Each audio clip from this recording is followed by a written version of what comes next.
గజం భూమి కేవలం 5,500 రూపాయలతో 135 గజాల భూమి కేవలం 7 లక్షలు మాత్రమే. సక్సెస్ఫుల్ గా నడుస్తున్న ఉచిత బస్ జర్నీ. గ్యాస్ సబ్సిడీ పథకం కూడా అమలుకు సన్నాహాలు.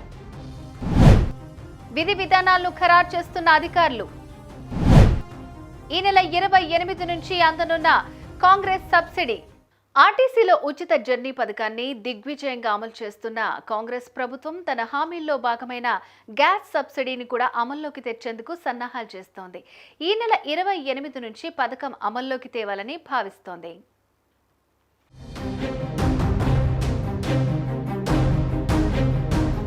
మహాలక్ష్మి పథకం కింద గ్యాస్ సిలిండర్ను 500 రూపాయలకు అందించేందుకు రాష్ట్ర ప్రభుత్వం సన్నాహాలు చేస్తోంది. కాంగ్రెస్ పార్టీ ఆవిర్భావ దినోత్సవం నాటికి ఆ పథకం ప్రారంభించే దిశగా ఏర్పాట్లు చేస్తోంది.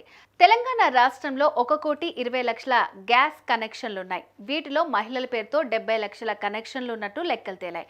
అటు పథకాన్ని పకడ్బందీగా అమలు చేసే దిశగా సివిల్ సప్లై డిపార్ట్మెంట్ అధికారులు గైడ్లైన్స్ను వేగంగా ప్రిపేర్ చేస్తున్నారు. ఈ పథకం అమలు కోసం ప్రభుత్వం మీద ఎంత భారం పడనున్నది అనే లెక్కలు కడుతున్నారు.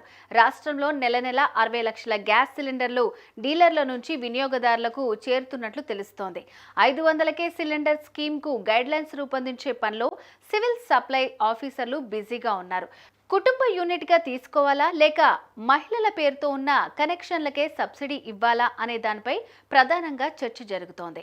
ఈ నెల 28 లోపల హామీ ఇచ్చిన విధంగా విధి విధానాలు ఖరారు చేసి అర్హులైన వారందరికీ సబ్సిడీ అందజేయనున్నామని అధికారులు అంటున్నారు.